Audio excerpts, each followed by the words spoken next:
నమస్తే, నేను మీ కుప్ప పద్మిని. ఇన్నాళ్ళు మీ సపోర్ట్ ని నాకు అందిస్తూ, మీ ప్రేమని నాకు అందిస్తున్న ప్రతి ఒక్కరికి కృతజ్ఞతలు.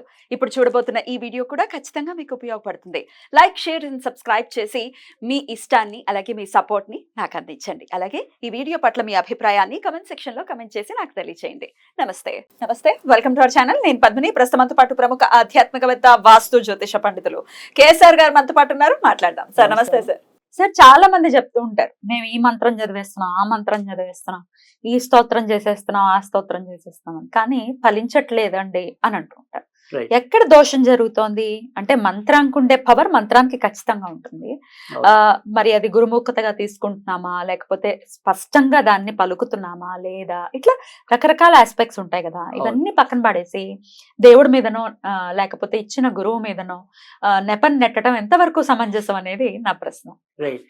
అలాగే మనకి చాలా మంది ఏమంటాం నమ్మని వాళ్ళు కూడా, అంటే ఈ మంత్రశాస్త్రం కానీ లేదా ఈ జైవిక శాస్త్రాలు, ఆధ్యాత్మిక పారాయణలు ఇలాంటివి నమ్మని వాళ్ళు కూడా మంత్రాలకి చింతకాయలు రాలుతాయా? చింతకాయలు రాలో కానీ చింతలు అయితే పోతాయి. Super, well said. సో అది చేసే విధానం బట్టి ఉంటుంది, ఇచ్చే గురువు బట్టి ఉంటుంది. సరే, కొన్ని గురువు లేకపోయినా కూడా మీకు ఎలా చేయొచ్చు అనేది ఒక పద్ధతి మనకి కొన్ని శాస్త్ర ఉందా, ప్రవచనలు వాళ్ళు ఇచ్చిన వాళ్ళు ఉన్నారు. ఇంకో పద్ధతి ఉంది అయితే, ఉంది. గురుముఖతగా తీసుకోకపోతే. అయితే స్తోత్రాలకి ఇది వర్తించదు కదా. స్తోత్రాలు అనేది అసలు గురుముఖంగా అవసరం లేదు. బట్ ఇవాళ మనకి ఏదైతే లలిత సహస్రనామ పారాయణ అనేది కూడా ఒకప్పుడు గురుముఖంగానే రావాలి, అది రహస్య శాస్త్రం అని చెప్పి మంత్రం. కానీ ఇవాళ అది కూడా ఓకే, సామాన్య జనాభాలకి వచ్చేసింది. ప్రతి ఇంచుమించు గృహ సముదాయాల్లో వారానికి ఒక రోజైనా కూడా లలిత సహస్రనామ పారాయణ చేసే మహిళలు ఉన్నారు. పెద్ద పెద్ద పండితులు చెప్పగా విన్నాను మీలాంటి వాళ్ళే. అంటే లలితా సహస్రనామం కనుక చదివితే మూలాధారం యాక్టివేట్ అవుతుంది, తద్వారా అది కనుక దాన్ని బ్యాలెన్స్ చేయటం రాకపోతే తద్వారా ఇబ్బందులు ఎదుర్కొంటారు అని చెప్పి అది రహస్యంగా ఉంచారు అనేది విన్నాను. ఎంతవరకు కరెక్ట్? ఇక్కడ మొదట అంటే ఇప్పుడు ప్రతిదీ కూడా రహస్యంగా కొన్ని ఉంచారేమో కానీ, అంటే అప్పుడు ఉండే పరిస్థితులు బట్టి. కానీ ఎప్పుడైనా సరే వాళ్ళు అంటే అప్పుడైనా ఇప్పుడైనా మనం గుర్తించుకోవాల్సింది ఏంటంటే కనుక పవిత్రత. సో ఆ పవిత్ర ఉదయంతో మనం జపిస్తున్నప్పుడు గురువు దొరికితే చాలా అదృష్టం. ఎందుకంటే కలియుగంలో ఒక సద్గురువు లభించడం అనేది కూడా దుర్లభం. సో ఎందుకంటే ఒక సద్గురువుని మనం ఆదరించే, ఇప్పుడు మనకే బోలని, అంటే మేము ఎంతో కొంత చదువుకున్నాం, లేదు మీకు ఎంతో కొంత నాలెడ్జ్ ఉంది, అయినా కూడా మనకి ఇదంతా అంతులేని సంపద. ఎప్పుడు ఏదో రకమైన ఒక ప్రశ్న ఉద్భవిస్తూ ఉంటుంది. ఆ ప్రశ్నకి జవాబు ఏ గురువు ఇస్తాడు? అంటే మనము వాళ్ళ దగ్గర సృష్టి చేసేలాగా ఇప్పుడు గురుకులాలు అనేవి ఉండవు. లేదు, వాళ్ళ దగ్గర మనం సృష్టి చేస్తే మన ఇంట్లో భార్య బిడ్డలు ఏమైపోతారో తెలియదు. సో అందుకని ఇక్కడ ఏంటంటే మనకి గురువు దుర్లభం ఎలాగ ఉంటుందో, ఒక శిష్యుడిగా మనం తయారవటం కూడా అంతే కష్టం. ఎందుకంటే వాళ్ళకి అవధి ఉండాలి, మనకి వ్యవధి ఉండాలి. రెండు కొద్దిగా కష్టంతో సమన్వయం చేయడం అనేది కొద్దిగా కష్టం ఉంటుంది. సో అయినప్పటికీ కూడా పాపం ఈ మనకి తెలిసినంత వరకు ఎక్కువ శాతం ఇవాళ మంత్రాలు ప్రోత్సహించే వాళ్ళు అయితే తొలి స్థానంలో ఎప్పుడు కూడా కొత్తాలం పీఠాధిపతి ఉంటారు. ఆయన ఏదైనా సరే నీ సమస్య ఇది అంటే కనుక ఆ సమస్యకి తగిన ఏదైతే మంత్రం ఉంటుందో దానికి సంబంధించి ఖచ్చితంగా ఇస్తారు ఆయన. సో కళ్ళకి సంబంధించిన ఏదైనా ప్రాబ్లంతో వెళ్తే సాధారణంగా ఇంద్రాక్షి మంత్రం ఇవ్వటం అనేది ఉంటుంది. దానికి గాను ఏదైనా ఎక్స్పెక్ట్ చేస్తారా, అంటే రుసుము తీసుకోవటం ఇట్లాంటివి? నాకు తెలిసినంత వరకు ఏం పెద్దగా ఉండదు. మనం ఏదైనా సంతోషం కొద్ది ఇవ్వటమే. మరి ఇప్పుడు ఉండే కాలమాన పరిస్థితులు నాకు తెలియదు. నేను ఎప్పుడైనా ఆయనతో అదే చెప్తున్నాను, నేను బాగా ఉండి 7-8 ఏళ్ళ పైన అయిపోయింది. అప్పుడైతే ఉండేది కదా, అప్పుడేమి ఉండేది కాదు. ఈవెన్ మనం అరటిపళ్ళు అలాంటివి ఇచ్చినా కూడా మళ్ళీ తిరిగి మనకే ఇచ్చేస్తారు. వస్తాం కదా, ఆయన దర్శనం కోసం వచ్చిన వాళ్ళ చేతిలో పెట్టేస్తారు. ఆయన కేవలం అలా ముట్టుకుంటారేమో కదా, అంతేనండి. అంతే తప్ప పాప ఆయన ఏమి అంత మరీ, నాకు తెలిసిన ఇవాళ రోజుల్లో ఉన్న అతి తక్కువ కమర్షియల్ ఆయనే. బట్ కాకపోతే ఏంటంటే వీళ్ళకి మెయిన్ ఇబ్బంది ఏంటంటే కొద్దిగా ఈ ఆశ్రమ పోషణ ఇవన్నీ సాగాలి కాబట్టి ఎంతో కొంత ఎక్స్పెక్ట్ చేయటం అనేది, అది కూడా ముఖ్యంగా ఈ వామాల కోసం కొంతవరకు రుసుము అనేది ఉంటుంది తప్ప మిగతా వాటికి పెద్ద వీళ్ళు అది చేయటం అనేది అయితే ఉండదు. బట్ ఇప్పటికైతే నాకు అంత తెలీదు. బట్ కానీ ఇప్పటికీ నేను ఆయనే సద్గురువు, మంచి గురువు అంటాను. రైట్. ఇది ఇక్కడ మంత్రాలు అనేది అసలు ఫలిస్తాయా, ఫలించాలి అంటే ఏం చేయాలి, ఇలాంటివి మనం చూసినప్పుడు ఏంటంటే సాధారణంగా ఎప్పుడు కూడా చాలా మందితో వచ్చే ఇబ్బంది ఏంటంటే, మనం లోగడ కూడా కొన్ని కొన్ని సందర్భాల్లో చెప్పాను. వాళ్ళు ఎంతసేపు మంత్రం ఎంత తొందరగా ఫలిస్తుంది, ఎంత తొందరగా ఫలిస్తుంది అనే దాని మీద కాన్సంట్రేషన్ దాని మీదే ఉంటుంది. ఉంటుంది తప్ప, మిగతా రకంగా ఉండదు. అదొక పెద్ద లోపం. తర్వాత రెండోదేంటంటే, వాచా దోషం? అది ఉంటే అంటే మరి అంత భయంకరంగా ఉంటుందా? ఉండదా? అంటే నేను చెప్పలేను గానీ, అంటే పాత రోజుల్లో ఇందాక మనం చెప్పుకున్నాం. ఈ మంత్రశాస్త్రం ఇవన్నీ కూడా రహస్యం. ఎందుకంటే వాటిని గనక ఇలా సరిగ్గా ఉచ్చరించకపోతే గనక ఇబ్బంది అవుతుంది అని చెప్పి.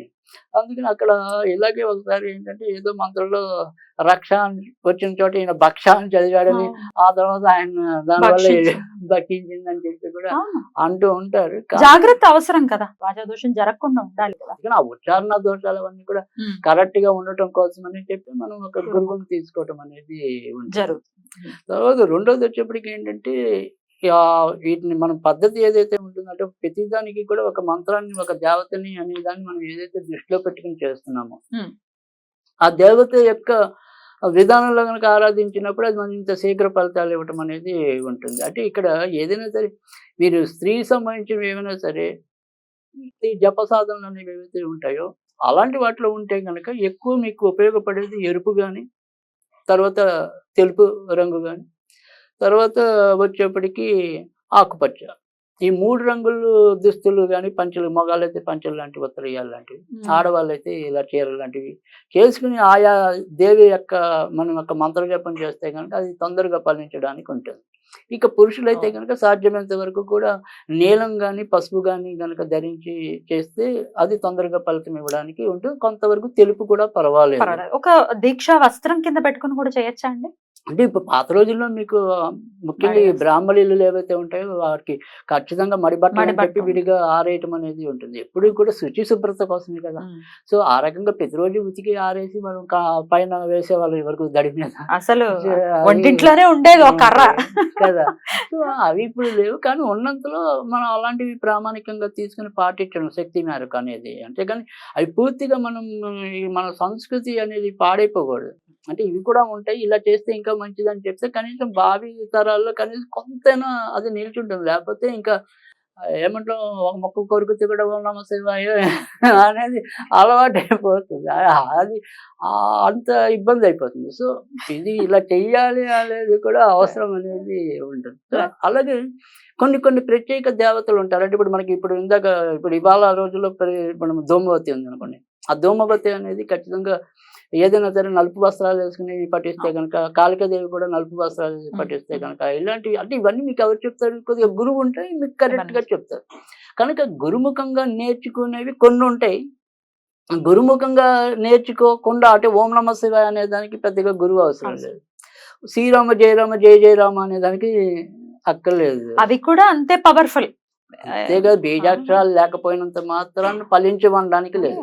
రామ అన్న 2 అక్షరాల్లో బీజాక్షరాలు ఉన్నాయి. అంటే వాటి అర్థం అనేది విస్తృతం. బీజాక్షరాలు చేసినప్పుడు ఏంటంటే డైరెక్ట్ గా ఆ శక్తిని మనం ఇచ్చేది. అంతే తప్ప బీజాక్షరాలు లేనంత మాత్రాన మంత్రశాస్త్రానికి అతీతమైనది కాదు. సో ఆ రకంగా మనం అలా తేలికైన పద్ధతులు ఉంటాయి. సరే, మీకు ఏదో ఒక గురువు తెలియదు, కానీ గురువులే రచించిన మంచి మంచి కుత్తాలం పీఠాధిపతి చాలా విస్తృతమైన శాస్త్రాలు రాశారు ఆయన అనుకోండి. మంత్రశాస్త్రం మీద రాశారు. ఆయన రాయింది ఏం లేదు, నాకు తెలిసినంత వరకు అనేక పుస్తకాలు నేను ప్రత్యక్షంగా చదివాను. పైగా వాళ్ళ ఆశ్రమం ఏదైతే ఉంటుందో వైజాగ్లో, అలా ఆయన ఆధీనంలో నడిచేది లలితాపీఠం అని ఉంటుంది. అక్కడ 2 ఏళ్ళు నేను ఉచితంగా నా యొక్క జ్యోతిష శిబిరాన్ని నిర్వహించాను. సో అందుకని ఆయన ఇచ్చే మంత్రాలు ఏంటి, ఆయన ఏ పద్ధతిని ఆలోచించి ఇస్తారు, ఇలాంటివన్నీ కూడా నాకు ఎంతో కొంత అవగాహన అనేది ఉంది. సో అది అందుకని కొద్దిగా అలాంటి వాటి పుస్తకాలన్నీ కూడా ఇవాళ తెలియని వాళ్ళకి తెలిసే విషయాలన్నీ కూడా రాశారు కదా. ఇలాంటి సద్గురువులు రాసింది ఎవరో ఒకళ్ళు ఏదో రాసింది కాకుండా, ఈ సద్గురువులు రచించి మనకి సద్గురువు దొరికితే ఇందాకే చెప్పాను అదృష్టం. ఒకవేళ మీకు లేదు అనుకోండి, అప్పుడు ఏం చెప్తుంది అంటే కనుక, ఇప్పుడు సపోజ్ మీరు లలితాదేవిది ఉంది, ఓం హైం హ్రీం శ్రీం శ్రీమాత్రే నమః అనేది ఉంది కదా. ఇదే మీరు నిత్యం చదవాలనుకున్నారు. దీన్ని ఏం చేయాలి? ఒక కాగితం మీద 108 సార్లు రాయాలి. ఈ 108 సార్లు రాశాక ఈ అమ్మవారి పాదాల దగ్గర ఈ కాగితాన్ని పెట్టాలి. మన ఇంట్లో దేవుడి దగ్గర పెట్టి ఆవిడికి మనం ఎంత మరి గురుదక్షిణ ఇస్తాం కదా, సో మీరు 10 రూపాయలు ఇస్తారా, 20 రూపాయలు ఇస్తారా, అది ఎంతో కొంత ఆవిడకి ముడుపుగా పెట్టండి. దీన్ని మళ్ళీ ఎప్పుడైనా ఏదైనా అమ్మవారి గుడిలోనే వేసేయండి. ఓకే.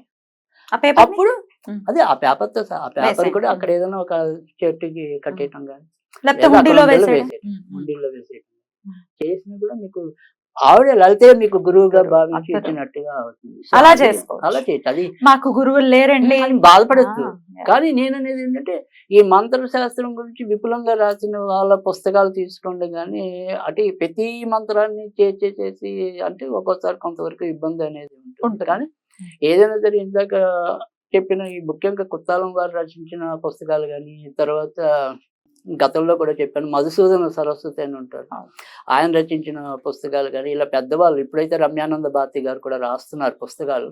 ఆయన మన పూర్తిగా కుత్తాలం పీఠాధిపతి యొక్క శిష్యరికంలో ఉన్నటువంటి ఉంది.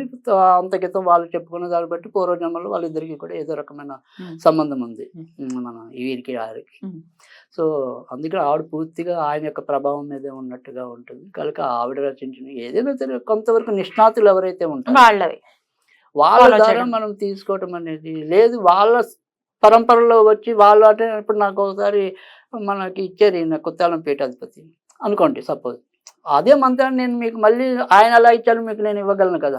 అవును, ఎందుకంటే సాధన చేసిన ఇది ఉంది కదా. రైట్. అంటే ఇక్కడ ముఖ్యంగా ఈయనైతే కనుక కుత్తాలం పీఠాధిపతి గారు ఖచ్చితంగా పూర్తిగా ఒక పద్ధతిలోనే చెప్పడం. అంటే ఇప్పుడు సపోజ్ మీకు ఒక మంత్రం ఇచ్చారు అనుకోండి, ఆ మంత్రం ఆయన మినిమం 1,00,000 అంటారు చేయాల్సిందే. 1,00,000 సార్లు ఏముంది అది. ఇప్పుడు ఓం అయిన శ్రీమాత్ర అనేది రోజుకి ఈజీగా మీరు ఒక గంట కూర్చుంటే కనీసం 1000 వెళ్ళిపోతుంది ఈజీగా 100 రోజుల్లో 100 అయిపోతుంది రోజులు.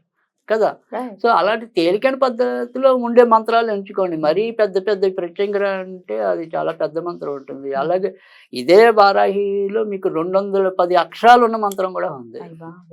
సో మరి అలాంటి పెద్ద పెద్ద వాటి జోలికి వెళ్ళకపోయినా ఇలా సింపుల్గా ఉండే మీకు ఈజీగా వచ్చేసిన ఏమవుతుంది, తొందరగా మంత్రం కదులుతుంది. అలాగని మంత్రం ఏమన్నారంటే ఆయన మనకి 3 పద్ధతులు ఉంటాయి. అంటే మంత్రం ఎప్పుడు కూడా ఒకటి బిగ్గరగా చదవకూడదు, లోపల చదువుకో.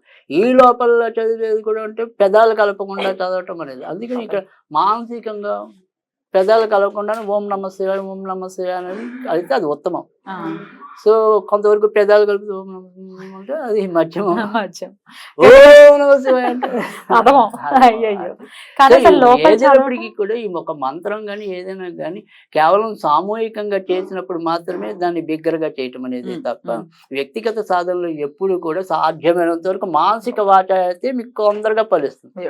సో అలా ఆ రకమైన పద్ధతులు తెలుసుకుని చేస్తే కనుక తప్పకుండా మంత్రాలు అన్నవి అయితే గ్యారంటీగా పనిచేయటం అనేది ఉంటుంది. అంటే ఒక్కోసారి ఏమవుతుందంటే నా అనుభవం వరకు మనం ఏదైనా సరే ఒక 90 రోజులు 100 రోజుల్లో చేస్తాం కదా, ఆ 90-100 రోజుల్లో ఒక్కోసారి పని చేయకపోయినప్పటికీ కూడా ఖచ్చితంగా ఒక 2-3 నెలలు అటు ఇటుగా కూడా దాని యొక్క ఫలితం మనకి ఎంతో కొంత అందటం అనేది అయితే నేను ప్రత్యక్షంగా చూస్తున్నాను. అందుకని ఇవాళ చేసేసి ఇవాళే రావాలి అంటే అసత్య ప్రదర్శన చేయగానే గర్భం వచ్చిందా లేదా అనుకుంటే నేనేం చేయలేను.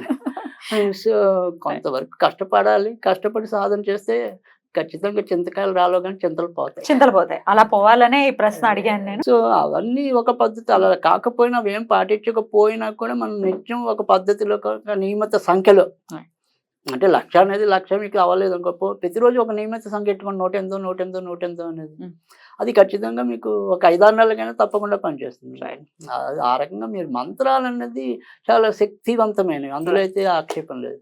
బ్యూటిఫుల్ అండి, చాలా అద్భుతంగా వివరించారు. ఇది కావాల్సినటువంటి ఒక మంచి టాపిక్. డెఫినెట్ గా ఇది యూజ్ అవ్వాలని మనస్ఫూర్తిగా కోరుకుంటూ థ్యాంక్ యూ అండి. నమస్తే.